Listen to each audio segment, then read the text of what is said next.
आपका स्वागत करता हूं माई कंप्यूटर कोर्स में। और आज हम जानने वाले हैं कंप्यूटर की पीढ़ी के बारे में, यानी कंप्यूटर जनरेशन्स के बारे में। कंप्यूटर जनरेशन्स में जो आप वर्तमान स्वरूप आज कंप्यूटर का देख रहे हैं वो इस तरह का नहीं होता था। शुरुआती कंप्यूटर बहुत बड़े होते थे और कमरे के आकार के होते थे। धीरे धीरे क्रमिक विकास के दौरान इन कंप्यूटरों में कुछ बदलाव हुए और आज जो आप अपने घर में कंप्यूटर को देख रहे हैं वो उस तरह का हुआ। धीरे धीरे हुए इन बदलाव को हम कंप्यूटर जनरेशन्स के रूप में जानते हैं और अभी तक 5 जनरेशन्स के कंप्यूटर हमारे बीच में आ चुके हैं। तो अब जान लेते हैं कि प्रारंभिक कंप्यूटर से वर्तमान कंप्यूटर के बीच में कौन कौन से बदलाव हुए और वो कौन कौन सी पीढ़ियां हैं। तो सबसे पहले बात करते हैं प्रथम पीढ़ी के कंप्यूटर्स की। 1942 से लेकर 1955 के बीच में प्रथम पीढ़ी के कंप्यूटर का विकास हुआ। इस पीढ़ी के कंप्यूटर में वैक्यूम ट्यूब का इस्तेमाल किया जाता था, जिसकी वजह से इसका आकार बहुत बड़ा होता था।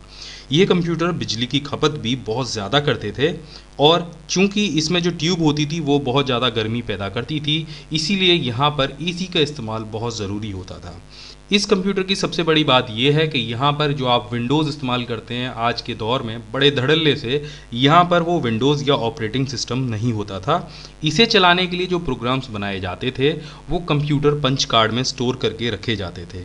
इसीलिए इसमें डेटा स्टोर करने की जो क्षमता थी बहुत कम होती थी। साथ में ये जो कंप्यूटर थे बहुत स्लो चला करते थे। इन कंप्यूटर्स में मशीनी भाषा का इस्तेमाल किया जाता था, यानी ये कंप्यूटर सिर्फ मशीन लैंग्वेज को समझा करते थे। अब बात करते हैं दूसरी पीढ़ी के कंप्यूटर्स की कि क्या क्या बदलाव हुए उन कंप्यूटर्स में। इन कंप्यूटर का जो विकास था 1956 से 1963 के बीच में हुआ और ये कंप्यूटर देखने में कुछ इस तरह के हुआ करते थे।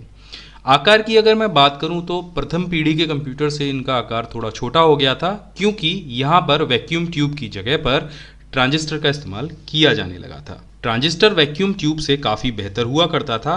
इन कंप्यूटर में मशीनी भाषा के स्थान पर असेंबली लैंग्वेज का इस्तेमाल हुआ था और डाटा स्टोर करने के लिए अभी भी यहाँ पर पंच कार्ड को यूज़ किया जाता था। हालांकि आकार के हिसाब से और बिजली की खपत के हिसाब से ये कंप्यूटर पहली पीढ़ी के कंप्यूटर से कहीं अधिक बेहतर हो चुके थे।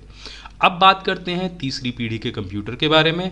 इनका विकास 1964 से 1971 के बीच में हुआ था और ये कंप्यूटर देखने में आज के वर्तमान कंप्यूटर के जैसे ही होते थे। हालांकि आप देख रहे हैं यहाँ पर मॉनिटर और कीबोर्ड का इस्तेमाल तो किया जा रहा है, लेकिन माउस अभी भी यहाँ पर नहीं है। ट्रांजिस्टर की जगह पर इन कंप्यूटर्स में इंटीग्रेटेड सर्किट का इस्तेमाल होने लगा था। आकार बहुत छोटा हो गया था, गति भी पहले से बढ़ गई थी। पहले कंप्यूटर की जो गति होती थी वो माइक्रो सेकंड में नापी जाती थी, लेकिन इनकी गति जो बढ़कर माइक्रो सेकंड से नैनो सेकंड्स तक पहुंच गई थी, यानी ये उससे ज़्यादा तेज़ी से कैलकुलेशन करने लग गए थे। और इस कंप्यूटर को चलाया जाता था कीबोर्ड की सहायता से, तो ये पहले से बहुत ज़्यादा बेहतर थे, चलाने में आसान थे। इस पीढ़ी के कंप्यूटर को छोटा और सस्ता बनाया गया था, साथ में ये उपयोग में भी बहुत आसान थे।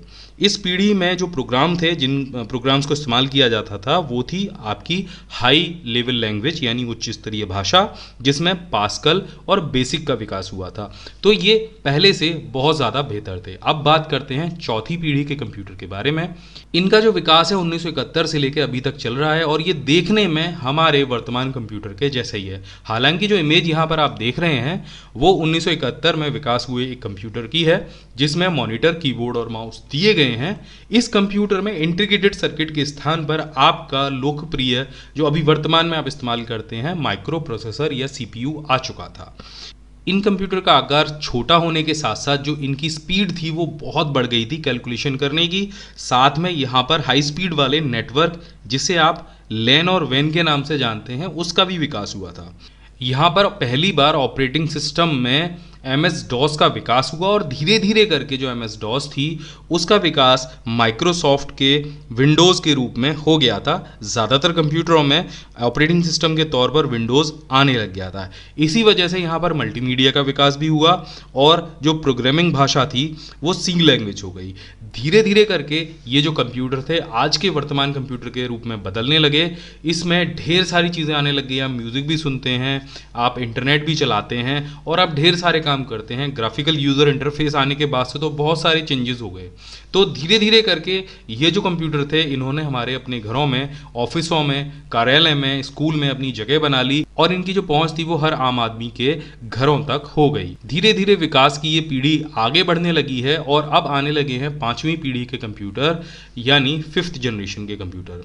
इन कंप्यूटरों का विकास अभी जारी है और यहाँ पर अब इस्तेमाल होने लग गया है आर्टिफिशियल इंटेलिजेंस यानी AI, जिसमें आप आमतौर पर देखते होंगे आपके मोबाइल फ़ोन में गूगल असिस्टेंट है, एलेक्सा है या कॉर्नेटा है, और ये धीरे धीरे करके अपने आप को डेवलप कर रहे हैं। कंप्यूटरों में सोचने और समझने की शक्ति डाली जा रही है और इनका विकास धीरे धीरे हो रहा है। इन्हें भविष्य के कंप्यूटर भी कहा जाता है। इन कंप्यूटर्स में क्वांटम कंप्यूटेशन और नैनो टेक्नोलॉजी भी भविष्य में आ सकती है। तो ये थी कंप्यूटर की 5 पीढ़ियां। आशा करता हूँ ये वीडियो आपको पसंद आएगा और आप इस चैनल को जरूर सब्सक्राइब करेंगे। आगे भी आपके लिए ऐसे ही वीडियो लेकर आता रहूंगा। जय हिंद, वंदे मातरम।